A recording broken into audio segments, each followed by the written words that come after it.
Hello दोस्तों, अगर आप लोग रेलवे के किसी भी एग्ज़ाम की तैयारी कर रहे हो तो आप लोगों के लिए यह क्लास मोस्ट इम्पॉर्टेंट साबित हो सकता है। तो आप लोग इस क्लास को लास्ट तक जरूर देखिएगा और अपने दोस्तों को भी शेयर कर दीजिएगा। दोस्तों, इस वीडियो का पहला क्वेश्चन आ रहा है, भारत का पहला परमाणु रिएक्टर कौन सा था? यानी जो भारत का जो पहला परमाणु रिएक्टर था कौन सा था? तो हो जाएगा अप्सरा था। ऑप्शन यहाँ पे ये अप्सरा करेक्ट आंसर हो जाएगा, पहला परमाणु रिएक्टर था। ध्यान रखिएगा, कई बार क्वेश्चन एग्जाम में पूछा गया है और आप लोगों को एक भी क्वेश्चन का सही से उत्तर पता होगा इस वीडियो में तो कमेंट करके जरूर बता दीजिएगा। अगला क्वेश्चन आ रहा है, नव भारत टाइम्स किस भाषा का समाचार पत्र है? यानी जो नव भारत टाइम्स है ये समाचार पत्र किस भाषा का है? तो ये हो जाएगा हिंदी भाषा का है। ऑप्शन यहाँ पे सी, हिंदी भाषा करेक्ट आंसर हो जाएगा। ध्यान रखिएगा, कई बार ये भी क्वेश्चन पूछा गया एग्जाम में और पूछे जाते हैं बार बार। अगला क्वेश्चन है, आर्यभट्ट किस क्षेत्र में प्रसिद्ध है? यानी जो आर्यभट्ट प्रसिद्ध है कौन से क्षेत्र में दोस्तों? तो ऑप्शन यहाँ पे डी हो जाएगा, उपयुक्त सभी। यानी ऑप्शन ए गणित के क्षेत्र में भी प्रसिद्ध है, ज्योतिष के भी क्षेत्र में प्रसिद्ध है और विज्ञान के क्षेत्र में भी प्रसिद्ध है। तो इसलिए ऑप्शन ए, बी और सी यहाँ पे तीनों करेक्ट है, इसलिए ऑप्शन यहाँ पे डी उपयुक्त सभी यहाँ पे करेक्ट आंसर हो जाएगा।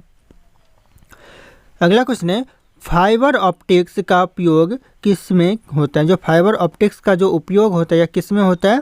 तो यह करेक्ट आंसर हो जाएगा दोनों। यानी ऑप्शन ए हो जाएगा चिकित्सा और ऑप्शन बी हो जाएगा संचार। यानी चिकित्सा और संचार में दोनों में किया जाता है ऑप्टिक्स फाइबर का उपयोग। तो ध्यान रखिएगा आप लोग।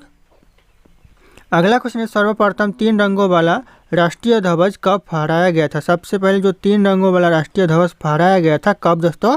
तो हो जाएगा 1906 में, यानी 1906 में फहराया गया था। ऑप्शन यहाँ पे ए करेक्ट आंसर हो जाएगा 1906 में। ध्यान रखना आप दोस्तों, ये मेरा टेलीग्राम चैनल है जिसपे मैं रोज एक से बढ़कर एक क्विज शेयर करता हूं जो कि आपके एग्जाम में 4 चांद लगा सकता है। तो आप लोग इस टेलीग्राम चैनल को ज्वाइन कर लीजिएगा दोस्तों। और ये मेरा इंस्टाग्राम चैनल है, अगर आपके पास कोई डाउट है मुझसे पूछना चाहते हो तो आप लोग मुझे इंस्टाग्राम पे फॉलो करके मैसेज कर सकते हैं, अपना डाउट पूछ सकते हैं। इंस्टाग्राम और टेलीग्राम का लिंक वीडियो के डिस्क्रिप्शन में आप लोगों को मिल जाएगा, डायरेक्ट वहाँ से फॉलो कर लीजिएगा। दोस्तों, अगला क्वेश्चन है, भारत के संविधान में कुल कितने अनुच्छेद है? दोस्तों, मूल रूप से यहाँ पे पूछा जा रहा है कुल अनुच्छेद कितने हैं भारत के संविधान में?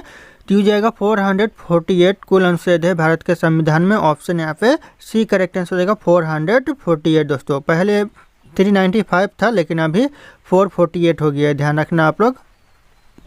अगला क्वेश्चन आ रहा है, कोहिनूर हीरा कहाँ से प्राप्त हुआ था? जो कोहिनूर हीरा प्राप्त हुआ था कहाँ से दोस्तों? यह प्राप्त हुआ था मध्य प्रदेश से। ऑप्शन यहाँ पे D Madhya Pradesh correct answer हो जाएगा कोहिनूर हीरा। ध्यान रखना आप लोग, ये भी क्वेश्चन बहुत इंपॉर्टेंट है। अगला क्वेश्चन है, भारत की सबसे लंबी सुरंग कौन सी है? भारत की जो सबसे लंबी सुरंग है ये हो जाएगा पीर पंजाल सुरंग। यानी ऑप्शन यहाँ पे बी हो जाएगा, पीर पंजाल जो टनल है ये सबसे लंबी टनल है। तो ध्यान रखिएगा आप लोग। अगला क्वेश्चन है, दुनिया का सबसे बड़ा रेगिस्तान कौन सा है? सबसे बड़ा रेगिस्तान दोस्तों दुनिया का कौन सा रेगिस्तान है? तो जाएगा अंटार्कटिका रेगिस्तान, जो कि दुनिया का सबसे बड़ा रेगिस्तान है। ऑप्शन यहाँ पे सी करेक्ट आंसर हो जाएगा अंटार्कटिका रेगिस्तान। दोस्तों, अगला क्वेश्चन है, किस भारतीय वैज्ञानिक को मिसाइल मैन कहा जाता है? जो मिसाइल मैन कहा जाता है कौन से भारतीय वैज्ञानिक को कहा जाता है? तो यह कहा जाता है एपीजे अब्दुल कलाम को। ऑप्शन यहाँ पे सी APJ Abdul Kalam correct answer हो जाएगा, मिसाइल मैन के रूप में नाम से जाना जाता है। तो ध्यान रखिएगा आप लोग। अगला क्वेश्चन है, भारत का सबसे बड़ा पशुपालन राज्य कौन सा? सबसे बड़ा दोस्तों यानी सबसे ज़्यादा पशुपालन कौन सा राज्य करता है? तो यह करेक्ट आंसर रहेगा राजस्थान। ऑप्शन यहाँ पे बी राजस्थान राज्य सबसे ज़्यादा पशुपालन करता है। तो ध्यान रखना आप लोग। अगला क्वेश्चन है, विश्व का सबसे पुराना समाचार पत्र कौन सा है? विश्व का जो सबसे पुराना समाचार पत्र है कौन सा है? तो हो जाएगा एकटा डायनार। दोस्तों ध्यान रखना, ऑप्शन यहाँ पे सी हो जाएगा एकटा डायनार, जो कि सबसे पुराना विश्व का समाचार पत्र है। अगला क्वेश्चन है, शक संवत की शुरुआत किसने की थी? शक संवत की जो शुरुआत की थी कनिष्क ने की थी। ऑप्शन यहाँ पे ये कनिष्क करेक्ट आंसर हो जाएगा, शक संवत की शुरुआत। अगला क्वेश्चन है, भारत में सशस्त्र सेना झंडा दिवस कब मनाया जाता है? भारत में जो सशस्त्र सेना झंडा दिवस मनाया जाता है यह 7 दिसंबर को मनाया जाता है। ऑप्शन यहाँ पे भी 7 दिसंबर करेक्ट आंसर हो जाएगा। ध्यान रखना आप लोग। अगला क्वेश्चन है, गांधी जी ने हरिजन नामक पत्रिका किस वर्ष शुरू की थी? जो गांधी जी ने हरिजन नामक पत्रिका शुरू की थी दोस्तों कौन से सन में? ये क्वेश्चन बहुत इंपॉर्टेंट है आने वाले रेलवे एग्जाम के लिए। तो ये हो जाएगा सन 1933 में की थी। ऑप्शन यहाँ पे सी 1933 करेक्ट आंसर हो जाएगा, 1933 में। अगला क्वेश्चन है, रामन प्रभाव की खोज किसने की थी? रामन प्रभाव की जो खोज की थी दोस्तों किसने की थी? तो हो जाएगा सीवी रामन ने रामन प्रभाव की खोज की थी। ऑप्शन ए करेक्ट आंसर हो जाएगा सीवी रामन। ध्यान रखना आप लोग। दोस्तों अगला क्वेश्चन है न्यूनतम तापमान मापने वाला यंत्र कौन सा है। यानी न्यूनतम तापमान मापने वाला जो यंत्र है कौन सा यंत्र है, तो हो जाएगा न्यूनतम थर्मामीटर, जो कि न्यूनतम तापमान मापने वाला यंत्र होता है। तो ऑप्शन यहाँ पे सी हो जाएगा करेक्ट आंसर, न्यूनतम थर्मामीटर। अगला क्वेश्चन आ रहा है वेदों की भाषा किसे कहा जाता है। वेदों की भाषा कहा जाता है दोस्तों संस्कृत भाषा को। ऑप्शन यहाँ पे सी संस्कृत भाषा करेक्ट आंसर हो जाएगा वेदों की भाषा। अगला क्वेश्चन है भारत में हरित क्रांति के जनक कौन है। भारत में जो हरित क्रांति के जनक है कौन है दोस्तों, यह क्वेश्चन कॉमन क्वेश्चन एग्जाम के लिए बार बार पूछे जाते हैं। तो ये जाएगा MS स्वामीनाथन, जो कि भारत में हरित क्रांति के जनक है। ऑप्शन यहाँ पे ए करेक्ट आंसर हो जाएगा, ध्यान रखना आप लोग। अगला क्वेश्चन आ रहा है कंप्यूटर का मस्तिष्क किससे कहा जाता है। कंप्यूटर का जो मस्तिष्क कहा जाता है किसे कहा जाता है, तो यह कहा जाता है CPU को, सेंट्रल प्रोसेसिंग यूनिट को कहा जाता है। ऑप्शन यहाँ पे बी करेक्ट आंसर हो जाएगा CPU। अगला क्वेश्चन है नीलगिरी पहाड़ियाँ किस राज्य में स्थित है। जो नीलगिरी पहाड़ियाँ है कौन से राज्य में है दोस्तों, तो यह तमिलनाडु में है। ऑप्शन यहाँ पे बी तमिलनाडु करेक्ट आंसर हो जाएगा नीलगिरी पहाड़ियाँ, ध्यान रखिएगा। और अगर आप लोग हमारे चैनल पर नए होंगे तो चैनल को सब्सक्राइब कर लीजिएगा और इस वीडियो को लाइक करना ना भूलिएगा दोस्तों। अगला क्वेश्चन आ रहा है विश्व का सबसे छोटा पक्षी कौन सा है। विश्व का जो सबसे छोटा पक्षी है दोस्तों कौन सा पक्षी है, तो ये जाएगा हमिंग बर्ड्स, जो कि विश्व का सबसे छोटा पक्षी है। ऑप्शन यहाँ पे बी हो जाएगा करेक्ट आंसर हमिंग बर्ड्स, ध्यान रखना आप लोग। अगला क्वेश्चन है भारत में सर्वप्रथम लैपटॉप योजना किस राज्य ने शुरू की थी। सबसे पहले दोस्तों भारत में लैपटॉप योजना शुरू किया था कौन से राज्य ने। सब क्वेश्चन दोस्तों ध्यान रखिएगा, कॉमन क्वेश्चन एग्जाम में बार बार रिपीट होते रहते हैं। तो यह उत्तर प्रदेश शुरू किया था। ऑप्शन यहाँ पे ए करेक्ट आंसर हो जाएगा उत्तर प्रदेश राज्य, ध्यान रखना आप लोग। अगला क्वेश्चन है यूनेस्को का मुख्यालय कहाँ स्थित है। जो यूनेस्को का मुख्यालय कहाँ पर है, तो यह पेरिस में। ऑप्शन यहाँ पे बी करेक्ट आंसर हो जाएगा पेरिस में यूनेस्को का मुख्यालय है।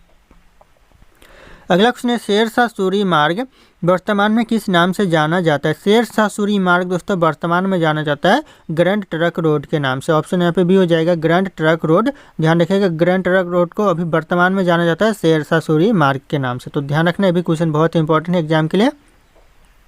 अगला क्वेश्चन है ब्लू व्हेल किस प्रकार की जीव है। जो ब्लू व्हेल जीव है वो कौन से प्रकार की, तो यह स्तनपायी जीव है। ऑप्शन यहाँ पे सी करेक्ट आंसर होगा स्तनपायी जीव, ध्यान रखना आप लोग। दोस्तों अगला क्वेश्चन है किस शहर को पूर्व का वेनिस कहा जाता है। पूर्व का वेनिस दोस्तों कौन से शहर को कहा जाता है, यह कोच्चि शहर को कहा जाता है। ऑप्शन यहाँ पे सी कोच्चि शहर करेक्ट आंसर होगा पूर्व का वेनिस, ध्यान रखिएगा आप लोग, ये भी क्वेश्चन बहुत इंपॉर्टेंट है। अगला क्वेश्चन है डेनियल रदरफोर्ड किस गैस की खोज की थी। जो डेनियल रदरफोर्ड ने खोज की थी कौन से गैस की, यह नाइट्रोजन गैस की खोज की थी। ऑप्शन यहाँ पे भी नाइट्रोजन गैस करेक्ट आंसर हो जाएगा, ध्यान रखना आप लोग। अगला क्वेश्चन आ रहा है मोहम्मद गजबनी ने सोमनाथ मंदिर पर कब आक्रमण किया था। यानी मोहम्मद गजबनी ने सोमनाथ मंदिर पर आक्रमण किया था, कब किया था, यह 1025 ईस्वी में किया था, ध्यान रखिएगा। ऑप्शन यहाँ पे बी 1025 करेक्ट आंसर हो जाएगा।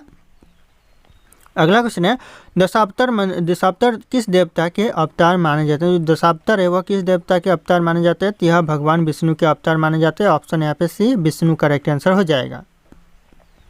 अगला क्वेश्चन है इंटरपोल का मुख्यालय कहाँ पर है। जो इंटरपोल का मुख्यालय ये कहाँ पर है, तो ये हो जाएगा लियोन फ्रांस, यानी फ्रांस के लियोन में है। ऑप्शन यहाँ पे सी करेक्ट आंसर हो जाएगा, ध्यान रखिएगा फ्रांस के लियोन में। अगला क्वेश्चन है वायुमंडल की सबसे निचली परत कौन सी। वायुमंडल की जो सबसे निचली परत है दोस्तों ये हो जाएगा ट्रोपोस्फियर, ध्यान रखिएगा ट्रोपोस्फियर करेक्ट आंसर हो जाएगा ऑप्शन बी, जो कि वायुमंडल की सबसे निचली परत है। अगला क्वेश्चन है अशोक चक्र कितनी तीलियों से बना होता है। जो अशोक चक्र है वह कितनी तीलियों मिलकर बना होता है, यह 24 तीलियों मिलकर बना होता है। तो ऑप्शन यहाँ पे सी 24 तीलियाँ करेक्ट आंसर हो जाएगा, ध्यान रखिएगा आप लोग। अगला क्वेश्चन है गुरु नानक देव का जन्म कहाँ हुआ था। गुरु नानक देव का जो जन्म हुआ था कहाँ पर हुआ था, तो यह तलवंडी में हुआ था। ऑप्शन यहाँ पे सी तलवंडी करेक्ट आंसर हो जाएगा, ध्यान रखिएगा तलवंडी करेक्ट आंसर हो जाएगा गुरु नानक देव का जन्म। अगला क्वेश्चन है बक्सर का युद्ध कब लड़ा गया था। यानी जो बक्सर का युद्ध हुआ था ये कब हुआ था दोस्तों, तो यह 1764 में बक्सर का युद्ध हुआ था। ऑप्शन यहाँ पे भी 1764 करेक्ट आंसर हो जाएगा। अगला क्वेश्चन है कौन सा ग्रह धरती का जुड़वा कहलाता है। जो धरती का जुड़वा ग्रह कहलाता है दोस्तों कौन सा ग्रह, तो हो जाएगा शुक्र ग्रह, जो कि धरती का जुड़वा ग्रह कहलाता है। ऑप्शन यहाँ पे बी करेक्ट आंसर हो जाएगा। अगला क्वेश्चन है राष्ट्रीय विज्ञान दिवस कब मनाया जाता है। राष्ट्रीय विज्ञान दिवस दोस्तों मनाया जाता है 28 फरवरी को। ऑप्शन है 28 फरवरी करेक्ट आंसर हो जाएगा राष्ट्रीय विज्ञान दिवस, ध्यान रखना आप लोग। अगला क्वेश्चन है कंप्यूटर के माउस का आविष्कार किसने किया था। जो कंप्यूटर के जो माउस का आविष्कार किया था किसने किया था, तो यह डगलस एंगलवर्ड्स ने किया था, डगलस एंगलवर्ड्स, ध्यान रखिएगा आप लोग। ऑप्शन यहाँ पे बी करेक्ट आंसर हो जाएगा। अगला क्वेश्चन आ रहा है विश्व बैंक का मुख्यालय कहाँ पर स्थित है दोस्तों? विश्व बैंक का जो मुख्यालय कहाँ पर है तो हो जाएगा वाशिंगटन डीसी में। ऑप्शन यहाँ पे सी वाशिंगटन डीसी करेक्ट आंसर हो जाएगा, ध्यान रखना आप लोग। अगला क्वेश्चन है, सबसे पहले महिला राज्यपाल कौन बनी? जो भारत में सबसे पहले महिला राज्यपाल बनी कौन बनी दोस्तों? तो इस क्वेश्चन का जो सही उत्तर होगा आप लोगों को कमेंट करके बताना है। ऑप्शन यहाँ पे सर शो करें। फिर मिलते हैं अगले क्लास में।